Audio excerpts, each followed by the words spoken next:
madaxweynaha dowladda Puntland Dr. Cabdiweli Maxamed Cali Gaas ayaa dib ugu soo laabtay dalka kadib safar qaatay muddo asbuuca oo uu ku tagay dalka Isutaga Imaaraadka Carabta. madaxweynaha ayaa waxaa garoonka diyaaradaha caalamiga ee Boosaaso ku soo dhaweeyay wasiirro ka tirsan xukuumadda Puntland, maamulka gobolka Bari, kan degmada Boosaaso iyo dadweyne aad u fara badan. intaasi kadib ayaa loo galbiyay madaxweynaha iyo wafdigiisa xarunta madaxtooyada magaalada Boosaaso, waxaana halkaasi hadalla soo dhaweynaya ka soo jeediyay gudoomiyaha gobolka Bari Yuusuf Maxamed Wacays Dhado, isagoona madaxweynaha iyo wafdigiisa uga warbixiyay xaaladda guud ee gobolka. madaxweyne waxaan mar kale kugu soo dhaweynaynaa xarunta ganacsiga Puntland magaala madaxda gobolka Bari. waxaan jeclahay inaan mar kale kugu soo dhaweeyo oo aad markii ugu dambeeyeen aad ka dhooftay guud ahaan amniga iyo amniga gobolku waa caadi. waxa kaliya hadda soo korro waxay tahay arrin khayr oo roobkii waa bilowday. madaxweyne Cabdiweli Maxamed Cali Gaas ayaa dhankiisa ka warbixiyay safarkii uu ku tagay dalka Isutaga Imaaraadka Carabta, isagoo dhanka kalena tacsi u diray saraakiishii ku geeriyootay qaraxii ka dhacay Gaalkacyo iyo dadkii dunyadii ku waxyeeloobay fatahaadda uu sameeyay webiga Shabeelle. bismillaahir rahmaanir rahiim. assalaamu calaykum waraxmatullaahi wabarakaatuh. waan salaamayaa dhammaantiin. aad iyo aad baan ugu mahadnaqayaa maamulka gobolka iyo degmada iyo mas'uuliyiinta kale iyo dadweynaha reer Boosaaso oo nagu soo dhaweeyay si fiican noo soo dhaweeyay maanta.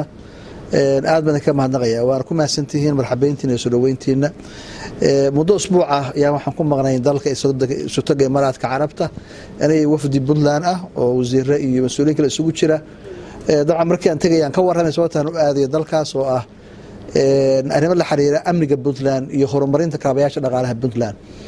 labadaas arrimood baa u weynaa runtii waxaan meesha u tagnay iyagana wada hadalkii aan galnay iyo ama ha noqdo dhanka private sector-ka ama noqoto dhanka dawladda wuxuu noogu soo dhamaaday runtii guul si wanaagsan buu noogu soo dhamaaday.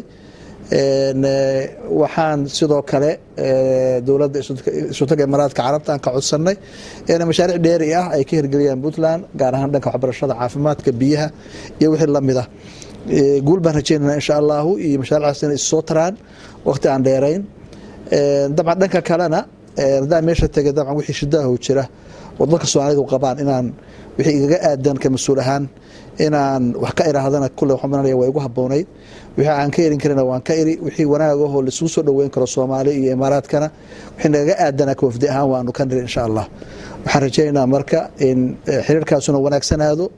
dadku isqabad kasta oo yimaada waxa loo baahan yahay in laga shaqeeyo xal fiican in loo helo. sababta waxa weeye dal iyo dad aanu kala maarana maaha, dad aanu sinta isaga xiranahay, dad wanaag badan naga dhaxeeyo, dad uu naga dhaxeeyo taariikh wanaagsan naga dhaxayso. marka waxaan rajaynayaa inuu iska wanaagsanaan doono insha Allah waqti aan dheerayn. waxaan aad iyo aad uga tacsideynayaa dadkii ku dhintay, saraakiisha ku dhimatay Gaalkacyo oo shiroodayaashu ay dileen oo ugu horeeyay xoreeye taliyay ciidankii isku dhafka ah ee ka shaqeynaya magaalada Gaalkacyo. runtii shaqo fiican ka hayay. Allah u naxariisto, la meel fiican ha geeyo. waxa weeye waxay u dhinteen shaqo qaran bay ku dhinteen. u tacsideynaya ummadda reer Puntland iyo Soomaaliya oo dhanba iyo qoyskii ay si gaar uga baxeen. aad baan u tacsideynaya saraakiishaas askarta dhimatay. sidoo kale waxaan rabaa inaan runtii aan wax ka iraahdo arrintii biyihii iyo fatahaadii webiga ee magaalada Beledweyne oo runtii dhibaato weyn u geystay gobolkaasi. dabcan baaq baan ka dirnay anoo ku hadlaya magaca dowlad goboleedyada, beesha caalamkana aan u dirnay, dowladda Soomaaliya aan u dirnay in dadkaasi lala gaaro taageero iyo macaawino degdeg ah oo dhibta lala qaybsado reer Hiiraan iyo reer Shabeellaba. ka Puntland insha Allah wixii naga aadan si muglayaan uga qayb qaadan doona hadii la yiraahdo. marka iyagana waxaan rajaynayaa Ilaahay dhibta u fududeeyo, Ilaahay inuu shidada dhibta ka kor qaado ayaan u rajaynayaa. gabagabadii madaxweyne Cabdiweli Maxamed Cali Gaas ayaa hambalyo iyo duco u diray gudoomiyaha cusub ee baarlamaanka Soomaaliya Maxamed Mursal Sheekh Cabdiraxmaan oo loo doortay gudoomiyaha golaha shacabka Soomaaliya kadib doorasho ka dhacday magaalada Muqdisho. sidoo kale waxaan u hambalyeeyaa gudoomiyaha cusub ee baarlamaanka Maxamed Mursal. waxaan rajaynayaa inuu gudoomiyuhu noqdo hogaamiye fiican u noqdo baarlamaanka, isu keena baarlamaanka, mideeya baarlamaanka, guud ahaan ka shaqeeya danta iyo maslaxadda Soomaaliyeed iyo shaqada muhiimka ah uu qabtay nin si daacadnimo ah iyo wadaninimo ah uga adeega Soomaaliya meel kasta ay joogaanba ayaan rajeynayaa.